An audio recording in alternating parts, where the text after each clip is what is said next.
नमस्ते दोस्तों, आप सभी के स्वागत बाई जी किचन भोजपुरी रेसिपी में। आज हम आप लोग के साथ शेयर कर जाते हैं रोज मेरी हेयर ग्रोथ ऑयल की रेसिपी, जौन कि आप लोग घर पे बना सके नीचा। अगर आप लोग के बाल काफ़ी मात्रा में झड़ रहा बा और काफ़ी परेशान बनी जा, आज के बाद ही तेल की रेसिपी देखला के बाद आप लोग के भी बाल झड़े वाला समस्या खत्म हो जी फ्रेंड्स। बहुत ही आसान बाटे और आप लोग भी बना सके नीजा। तो चलिए जा फ्रेंड्स, आज की मजेदार वीडियो देख लिया जाए कि हम कैसे बनैले बनी। तो सबसे पहले हमें किचन में आ गई बनी, आप लोग देख सके नीचा। और आप लोग हमार बाल देख सकेंगे फ्रेंड्स कितना घना और खूबसूरत हो गईल बा।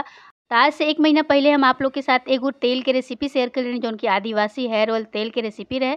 आज हम वही तेल के रेसिपी आप लोग के साथ शेयर कर जाते हैं। जैसे आज हमार बाल इतना खूबसूरत और इतना घना हो गईल बा, आप लोग देख सकेंगे 1 महीना के रिजल्ट आप लोग के पास बा। आप लोग देख सकेंगे कितना खूबसूरत हो गईल बा बाल, और एक भी बाल हमार टूटत नहीं के। तो आज की रेसिपी देखला के बाद आप लोग भी घर पे बना सके नीचा। तो सबसे पहले हम आप लोग की सामग्री दिखा देते नहीं कि तेल खाती का चीज़ की हमनी के जरूरत पड़ी। तो सबसे पहले आप लोग देख सके नीचे तीसी, आप लोग के मार्केट में कोनो भी किराना के दुकान पे मिल जाई।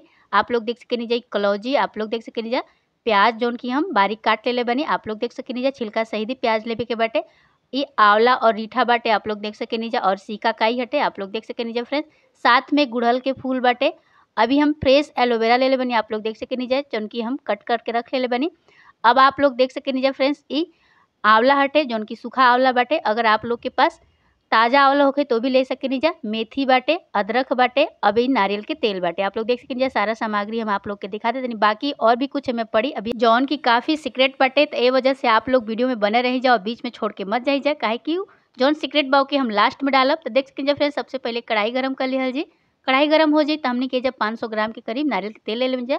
100 ग्राम और हम अधिक में तेल डाल देते हैं जौन की बचल बाटे, आप लोग देख सकेनी जा।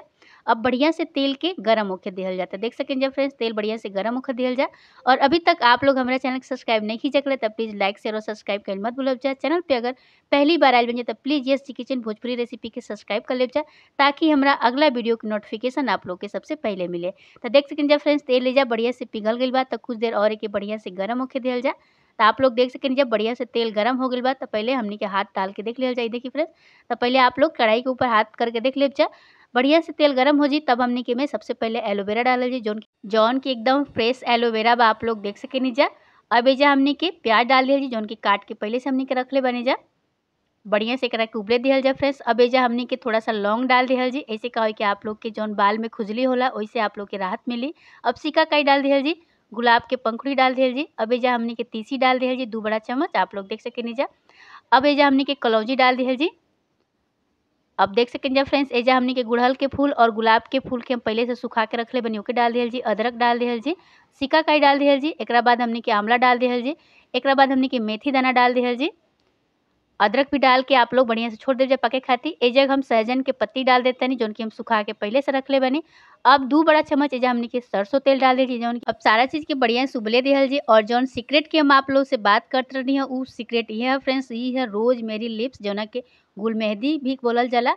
आप लोग देख सकें एकदम से फ्रेश रोज मेरी बाटे। तेजा हमनी के 2 बड़ा चम्मच हमनी के तेल में डाल दिहल। जैसे का हो कि आप लोग के जौन बाल बा काफी घना और ही खूबसूरत होई। तब चलिए जब फ्रेंड्स 2 बड़ा चम्मच हमनी के रोज मेरी डाल दिहल जा।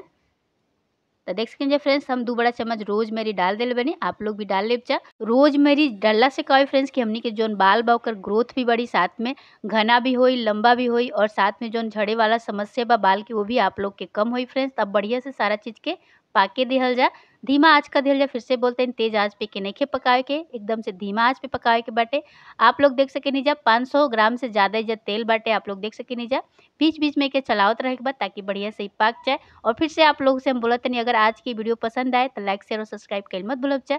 चैनल पे अगर पहली बार आए बजे तो यस जी किचन भोजपुरी रेसिपी के सब्सक्राइब कर ले जा। लास्ट में हमने के भृंग राज डाल दी, साथ में नीम के पत्ता भी बाटे ओके भी डाल दिहल जी। सारा चीज के बढ़िया से मिक्स कर दिहल जी। अब एजा हमने के डालल जी मेन जोन सीक्रेट बाटे, ई नीम के पत्ता, तुलसी के पत्ता।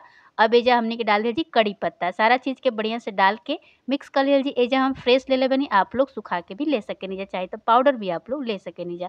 कड़ी पत्ता आप लोग के बाल के जोन बाटे झड़े वाला समस्या बा वो भी कम करी, साथ में एकदम से मुलायम और सुंदर बनाई और घना भी बनाई, और साथ में आप लोग के जोन बाल बढ़त नहीं के ओके भी खत्म करी, मतलब कि आप लोग के जोन बाल बा काफी घना, सुंदर और लंबा बनी। तो देख सकेंगे फ्रेंड्स, सारे चीज के बढ़िया से हमने के पाके देवे के बाद कम से कम एक के बनावे में आप लोग के 15 से 20 मिनट लग जाए। 20 मिनट आप लोग धीमा आँच करके छोड़ देव जा, ताकि बढ़िया से तेल बन सके। और जितना भी हमनी तेल में हमनी के जितना भी आंवला, रीठा, सिकाकाई जो भी डलले बन जाए, सब का होई ना कि तेल में आ जाई।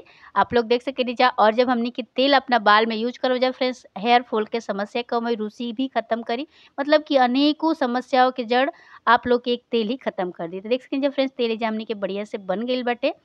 5 से 10 मिनट और हमनी के पकावल जी धीमा आँच पे। ओकरा बाद हमनी के गैस के बंद कर दिहल जी। एके जलावे के नइखे आप लोग के, फिर से बोलतनी, बस धीमा आँच पे के बढ़िया से पका देव जा। और तेज आँच पे आप लोग जलाइब जा मत, ना त का होई कि खराब हो जाई। अब एजा हमनी का कइल जी कि गैस के बंद कर दिहल जी। अब एकरा के हमनी के ठंडा होखे दिहल जी। हल्का गुनगुना होई तब तक हमनी का कइल जी कि हमनी के और भी एमे चीज़ डाले के बाटे। त सबसे पहले हमनी के रेड़ी के तेल डालल जी, जौन कि कैस्टर ऑयल बोलल जाला। एजा तिल के तेल डालल जी। अब एजा हमनी के 1 चम्मच डाल दिहल जी बादाम के तेल। आप लोग के बाल खातिर काफ़ी फ़ायदेमंद होला बादाम के तेल। अब एजा 2 गो हमनी के विटामिन ई कैप्सूल डालल जी। तो चलिए डाल दिहल जा फ्रेंड्स। तो एजा हमनी के 2 गो विटामिन ई के कैप्सूल डाल देले बानी। आप लोग देख सकेनी जा। सारा चीज़ के बढ़िया से मिक्स कर लिहल जी। जितना हमनी के तेल बा ओइसे थोड़ा-सा ज़्यादा, मतलब कि 1-1 चम्मच हमनी के सारा चीज़ एमे ऐड करे के बाटे, मतलब कि डाले के बाटे। अब बढ़िया से के मिक्स कर लिहल जा। ये देखिए फ्रेंड्स, बढ़िया से मिक्स कर लेले बानी। एही तरीका से आप लोग भी मिक्स कर लेव जा। अब एजा हमनी के तेल जौन बा ना बढ़िया से ठंडा हो गइल बा। आप लोग देख सकेनी जा, हल्का गुनगुना बाटे। ये देखिए फ्रेंड्स, बढ़िया से तेल हमनी के रोज़मेरी हेयर ग्रोथ बन के तैयार हो गइल बा। अब का कइल जी कि जौन हमनी के तेल बढ़िया से पहिले मिला के रखले बानी जा, चाहे छन्नी से एमे छान लिहल जी। चलिए जा छान लिहल जा। ये देखिए फ्रेंड्स, चाहे छन्नी की मदद से हम छान लेतनी, आप लोग भी छान लेव जा। सूती कपड़ा से भी एके आप लोग छान सकेनी जा। ये देखिए फ्रेंड्स, कितना अच्छा हमनी के तेल बन गइल बा। और कलर आप लोग देख सकेनी जा फ्रेंड्स, कितना खूबसूरत आइल बाटे। ये देखिए आप लोग देख सकेनी जा, बहुत सुंदर कलर आइल बा। आप लोग देख सकेनी जा फ्रेंड्स। तो ये देखिए हमनी के रोज़मेरी हेयर ग्रोथ ऑयल बनके तैयार हो गइल बा फ्रेंड्स। आप लोग देख सकेनी जा। एके आप लोग अपना बाल में लगाइब जा फ्रेंड्स, दाढ़ी पे भी लगा सकेनी जा, मूंछ पे भी लगा सकेनी जा। बहुत अच्छा तेल बा, बड़ा भी लगा सकेला और छोटा बच्चा भी ए तेल के लगा सकेला। तो देख सकेनी जा फ्रेंड्स, अब एके अब तेल के हमनी के बॉटल में भर लिहल जाए, काहे कि तेल अब बढ़िया से बन के रेडी हो चुकल बा। 2 से 3 जन के हमके तेल देवे के बाटे। काहे कि उ घर पे ना बना सकेला, तो हम उनके बना के देतनी। तो आप लोग के भी अगर इ तेल चाही, आप लोग ना बना पावतनी जा, तो आप लोग हमके कमेंट बॉक्स में हमरा के आप लोग अपन पता लिख के दे सकेनी जा, ताकि हम आप लोग के पता पे भिजवा सकी फ्रेंड्स। तो आप लोग हमके मैसेज कर सकेनी जा कमेंट बॉक्स में, जहाँ के यूट्यूब पे भी कर सकेनी जा, इंस्टाग्राम पे भी कर सकेनी जा और फेसबुक पे भी कर सकेनी जा, ताकि हम आप लोग के तेल भिजवा सकें। लेकिन हम आप लोग से रिक्वेस्ट करतनी कि आप लोग इ घर पे तेल बनाई जा, काहे कि काफ़ी आसान बा। जैसे हम वीडियो में बनैले बानी, अगर आप लोग भी बनाइब जा, तो आप लोग भी तेल बना के तैयार कर लेब जा।